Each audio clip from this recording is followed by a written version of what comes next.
Este vistazo número 11 abarca el final de marzo, del 26 al 31, e inicios de abril, del 1 al 9, Semana Santa. Empezamos con estos santos con los que podemos ver ejemplos de cómo amar a Jesús y demostrárselo con nuestras vidas, especialmente en este corto tiempo que queda de Cuaresma para recibir la Semana Santa con un corazón vuelto a Dios, agrandado, lleno de caridad. Pidamos a nuestra Madre María que podamos vivir la preparación de la Pascua de Resurrección manteniendo la fe, uniéndonos a Jesús en su sufrimiento, en su acto de reparación para salvar almas como hizo Mamá Linda, que nos acompaña si se lo pedimos. Cuéntame cuáles santos tienen parroquia en donde vives.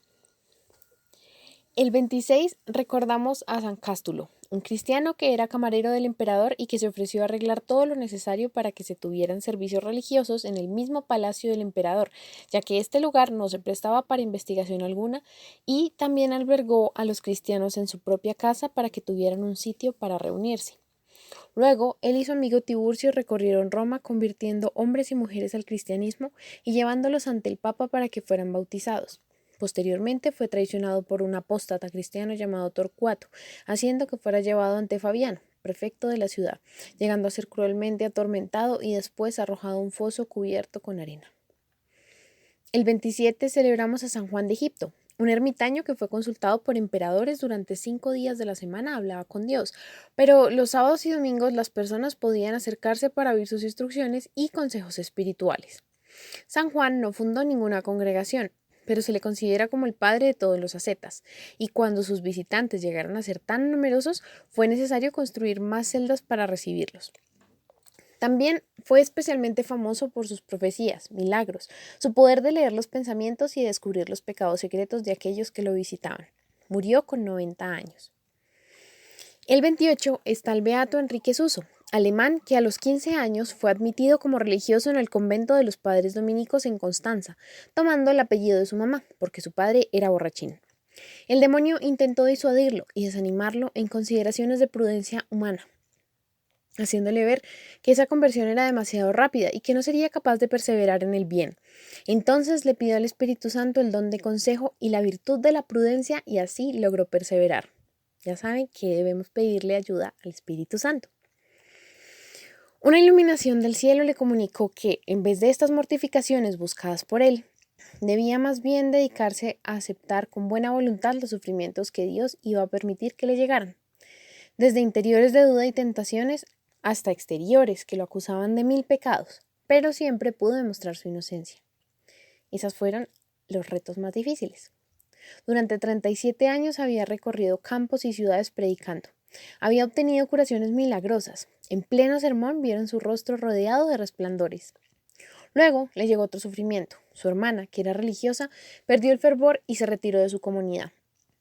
Enrique ofreció por ella una grave enfermedad que él tuvo que sufrir, y con ese sufrimiento logró que la prófuga volviera otra vez al convento, donde pasó santamente sus últimos años. Los últimos años del santo los pasó dedicado a dar dirección espiritual a las religiosas, especialmente a las dominicas, las cuales lo consideraban un verdadero hombre de Dios y un guía espiritual sumamente acertado. Murió en 1365 y dicen que su cuerpo permaneció muchos años incorrupto, pero después el templo donde estaba enterrado pasó en poder de los protestantes y no se volvió a saber de sus restos. Tuvo muchas visiones y se le apareció la Santísima Virgen María a traerle mensajes celestiales. En una de sus visiones preguntó qué medios debería emplear para alcanzar más fácilmente la santidad y la salvación. Y le fue respondido: negarse a sí mismo, no apegarse a las criaturas, recibir todo lo que sucede, como venido de la mano de Dios, y ser infinitamente paciente y amable con todos, aun con los que son ásperos e injustos en su modo de tratarlo a uno. El 29 es día de los santos Jonás y Barraquicio, dos monjes de Betlasda. Sabiendo que varios cristianos estaban sentenciados a muerte, fueron a alentarlos y a servirlos.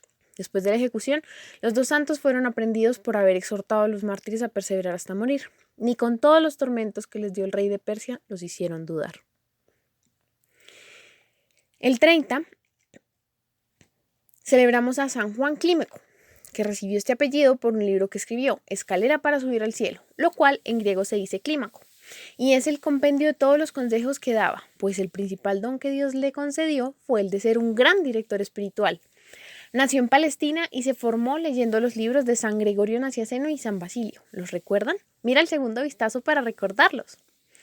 A los 16 años se fue de monje al monte Sinaí. Después de 4 años de preparación fue admitido como religioso.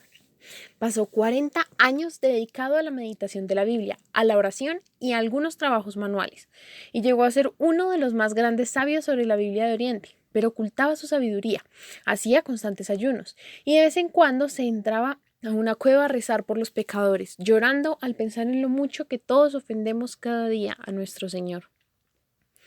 En un año en el que por muchos meses no caía una gota de agua y las cosechas se perdían y los animales se morían de sed, la gente fueron a donde nuestro santo a rogarle que le pidiera a Dios para que enviara las lluvias. Él subió al monte Sinaí a orar y Dios respondió enviando abundantes lluvias. Y al cumplir los 80 años murió santamente en su monasterio del monte Sinaí. Jorge, su discípulo predilecto, le pidió llorando: Padre, lléveme en su compañía al cielo. Él oró y le dijo: tu petición ha sido aceptada. Y poco después murió Jorge también. El 31 recordamos a San Benjamín, un diácono que después de ser golpeado estuvo encarcelado durante un año por ser cristiano, pero fue liberado gracias al embajador de Constantinopla, prometiendo bajo su responsabilidad que el santo se abstendría de hablar acerca de su religión. Sin embargo, Benjamín declaró que él no podía cumplir tal condición y continuó predicando el Evangelio, por lo que fue sometido a crueles torturas y luego decapitado. Iniciamos abril. El primero está San Hugo, un obispo francés que pudo aplicarle los últimos sacramentos a su padre, que al haber quedado viudo por segunda vez se había hecho monje cartujo, es decir, la orden que su hijo permitió que fundara allí San Bruno con 6 amigos en la que hacen oración, silencio, ayunos, estudio y meditación. Fue elegido con 28 años para dirigir la diócesis de Grenoble en Francia, donde estará de obispo por 50 años, aunque renunciará al cargo ante 5 pontífices, pero ninguno le aceptará la renuncia. Hugo le consultó al Papa Gregorio VII acerca de las 2 cosas que más le preocupaban al asumir dicho cargo: su timidez y convicción de no ser digno de asumir el arzobispado, por las tentaciones terribles de malos pensamientos que lo asaltaban muchas veces, pero el sumo pontífice lo animó diciéndole que lo importante es que no consintiera ni dejara permanecer esos pensamientos en su mente, pues así no son pecado ni quitan la amistad con Dios. Ya lo saben, esa es la clave. Al llegar a Grenoble, encontró que la situación de su diócesis era desastrosa y quedó aterrado ante los desórdenes que allí se cometían. Los cargos eclesiásticos se concedían a quien pagaba más dinero. Este pecado se llama simonía. Los sacerdotes no se preocupaban por cumplir bien su celibato. Los laicos se habían apoderado de los bienes de la iglesia. En el obispado no había ni siquiera con qué pagar a los empleados. Al pueblo no se le instruía casi en religión y la ignorancia era total. Combatió valientemente contra todos esos abusos, siendo un gran orador que, como rezaba mucho antes de predicar, hacía que sus sermones conmovieran profundamente a sus oyentes. A los sufrimientos que le proporcionaban los enemigos de la santidad se le unían las enfermedades de trastornos gástricos que le producían dolores y le impedían digerir los alimentos. Un dolor de cabeza continuo por más de 40 años y al final de su vida la artritis, siendo estos 2 los dolores que nadie nunca notó porque supo ofrecerlos a Dios. Murió cuando estaba por cumplir los 80 años. El Papa Inocencio II lo declaró santo 2 años después de su muerte. Ahora empezamos Semana Santa, este 2 de abril con el Domingo de Ramos, y es el día que le corresponde al italiano San Francisco de Paula, nacido en 1416, que cuando tenía pocos años se enfermó gravemente de los ojos. Se encomendó junto con sus padres a San Francisco, y este santo le obtuvo de Dios la curación. En acción de gracias se fue a los 14 años en peregrinación a Asís y allá recibió la inspiración de convertirse en ermitaño, dedicado a rezar y a hacer penitencia. La parroquia se encuentra en la carrera 3A, número 56A61, en la localidad de Chapinero de Bogotá, Colombia. Se la súper recomiendo. El 3 celebramos las memorias de Santa María de Egipto, que en el siglo V realizó muchísima penitencia por 40 años en el desierto. Apenas el ejemplo que necesitamos de cambio de vida, pues ella siempre vivió bajo el pecado de la sensualidad en Egipto. corrompiendo a otros, hasta el día que fue a pasear al sepulcro de Jerusalén y no pudo entrar porque una mano la detenía con gran fuerza y la echaba a un lado. Y esto le sucedió 3 veces, mientras una voz le dijo: tú no eres digna de entrar en este sitio sagrado porque vives esclavizada al pecado. Esto la hizo llorar, pero de pronto levantó los ojos y vio allí cerca de la entrada una imagen de la Santísima Virgen, que parecía mirarla con gran cariño y compasión. Entonces la pecadora se arrodilló llorando y le dijo: Madre, si me es permitido entrar al templo santo, yo te prometo que dejaré esta vida de pecado y me dedicaré a una vida de oración y penitencia. Y le pareció que la Virgen Santísima le aceptaba su propuesta. Trató de entrar de nuevo al templo y esta vez sí le fue permitido.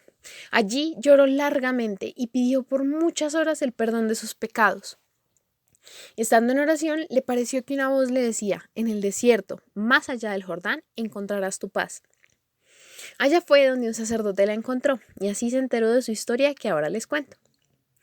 Gracias a este encuentro, pudo comulgar el Jueves Santo y quedaron de encontrarse el día de Pascua, pero cuando el santo volvió, la encontró muerta, sobre la arena, con una inscripción en un pergamino que decía: Padre Sósimo, he pasado a la eternidad el Viernes Santo, día de la muerte del Señor, contenta de haber recibido su santo cuerpo en la Eucaristía. Ruegue por esta pobre pecadora. No tenía con qué darle sepultura. Entonces un león apareció, hizo una zanja para ayudarlo y se marchó. Ya que hemos hablado de los santos de Egipto, ¿cómo no hablar de cómo Dios le compartió a ese lugar la verdad desde los tiempos de José, hijo de Jacob, luego con Moisés y finalmente con el tiempo que estuvo nuestro Salvador Jesús junto con sus padres mientras huían de Herodes?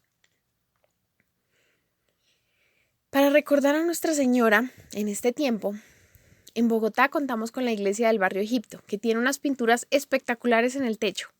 Mientras les muestro, consideremos lo increíble que debió ser para las mujeres egipcias tener a Mamá Linda de vecina. Cuánto amor les habrá compartido, cuántas enseñanzas y quizás hasta consejos para solucionar sus problemas. Es más, con el Espíritu Santo guiando a la Sagrada Familia, ¿cuántas más familias no habrán inspirado? Quizás hasta acercado a Dios con su precioso testimonio de vida, a pesar de las dificultades que tuvieron que pasar para acoplarse en el nuevo lugar, para adaptarse y subsistir. Sigamos. El 4, recordamos a San Isidoro de Sevilla, que tuvo 2 hermanos mayores santos, San Fulgencio, Santa Florentina y San Leandro. Bueno, 3 en realidad. San Leandro era obispo de Sevilla. Se encargó de su educación obteniendo que Isidoro adquiriera el hábito o costumbre de dedicar mucho tiempo a estudiar y leer, lo cual le fue de gran provecho para toda la vida. Al morir Leandro lo reemplazó Isidoro como obispo de Sevilla y duró 38 años ejerciendo aquel cargo con gran brillo y notables éxitos. La parroquia se encuentra al norte de Bogotá, en la localidad de Usaquén. En esta dirección que les muestro, mientras les acabo de contar la historia. Isidoro fue el obispo más sabio de su tiempo en España. Poseía la mejor biblioteca de la nación. Escribió varios libros que se hicieron famosos y fueron muy leídos por varios siglos, como por ejemplo las etimologías, que se pueden llamar el primer diccionario que se hizo en Europa. También escribió la historia de los visigodos y biografías de hombres ilustres. San Isidoro es como un puente entre la edad antigua que se acababa y la edad media que empezaba. Su influencia fue muy grande en toda Europa y especialmente en España, y su ejemplo llevó a muchos a dedicar su tiempo libre al estudio y a las buenas lecturas. Fue la figura principal en el Concilio de Toledo, en el año 633, del cual salieron leyes importantísimas para toda la Iglesia de España, y contribuyeron muy fuertemente a mantener firme la religiosidad en el país. Se preocupaba mucho porque el clero fuera muy bien instruido, fundando colegios en cada diócesis para preparar a los futuros sacerdotes, lo cual fue como una preparación a los seminarios que siglos más tarde se iban a fundar en todas partes. Dice San Ildefonso que la facilidad de palabra era tan admirable en San Isidro que las multitudes acudían de todas partes a escucharle, y todos quedaban maravillados de su sabiduría y del gran bien que se obtenía al oír sus enseñanzas. A los 80 años murió y más tarde fue declarado doctor de la Iglesia.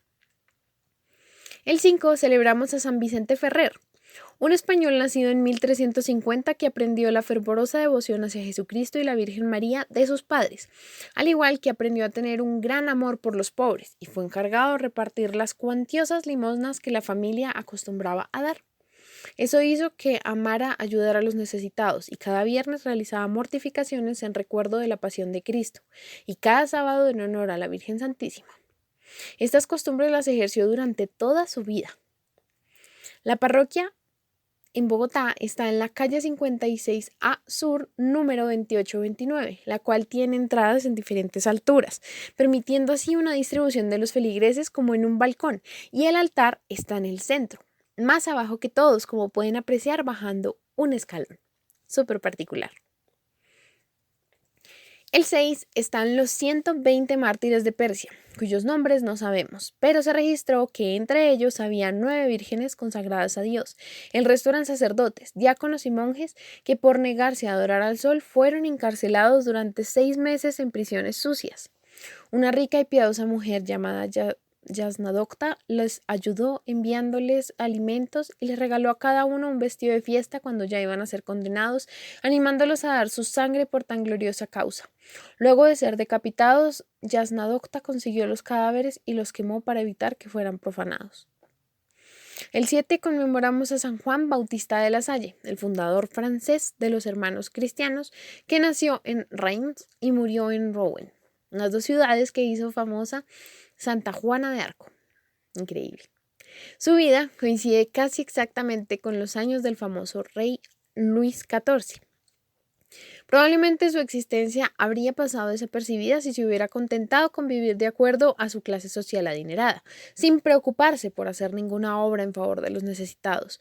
Pero Dios encontró en él un instrumento dócil para renovar la pedagogía y fundar las primeras escuelas profesionales y las más antiguas escuelas normales, es decir, las que forman maestros.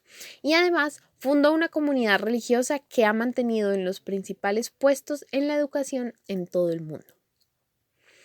La parroquia se encuentra en la calle 30, número 125, en el barrio Pijaos. Tiene unos vitrales preciosos y su forma redonda pero triangular en el techo es súper característica. Vale la pena detallar cada rincón de este hermoso templo. Se lo súper recomiendo. El 8, día de la vigilia pascual, recordamos a San Dionisio, que durante el reinado del emperador Marco Aurelio en el siglo II fue uno de los más distinguidos de la iglesia por instruir y guiar a su rey, al igual que a las iglesias de Atenas, Lacedemonia, Nicomedia, Noxos y Roma, a los cristianos de Sortina y Amastris, enviándoles cartas. Casi todas las herejías de los 3 primeros siglos provenían de los principados de la filosofía pagana, como este santo les hizo notar. Por otro lado, San Dionisio exhortaba a menudo a sus fieles y a las otras iglesias a practicar la caridad y la solidaridad con aquellas comunidades cristianas que más lo necesitaban. Aunque es probable que Dionisio haya muerto naturalmente, los griegos lo veneran como mártir, por lo mucho que sufrió por la fe. El domingo 9, día de la resurrección, celebramos a Santa María, esposa de Cleofás, quien tal vez es el que acompañó al Señor a Emaús después de la resurrección. Los comentarios de la Escritura discuten cuál de las Marías mencionadas en los Evangelios era ella, pues San Juan Evangelista la llama hermana de María, la Madre de Dios, y afirma que estaba con ella al pie de la cruz, pero puede que en el Evangelio se refieran a otra matrona, cuyo nombre desconocemos. Por otro lado, hay una leyenda que cuenta que ella acompañó a España a Santiago el Mayor, que murió en Ciudad Rodrigo y que fue muy venerada en Santiago de Compostela. Otra leyenda, no menos extravagante, cuenta que fue la Provenza francesa como los santos Lázaro, María Magdalena y Marta, y que fue sepultada en Saint-Marie, cerca de la desembocadura del Ródano. Muchas gracias por terminar esta Semana Santa conmigo. Que Dios nos ayude a dedicar este tiempo para Él, para amarlo, para adorar a su Hijo y, ya que fue Él que hizo el sacrificio más grande, para que hoy podamos ser parte de su familia. Muchas bendiciones.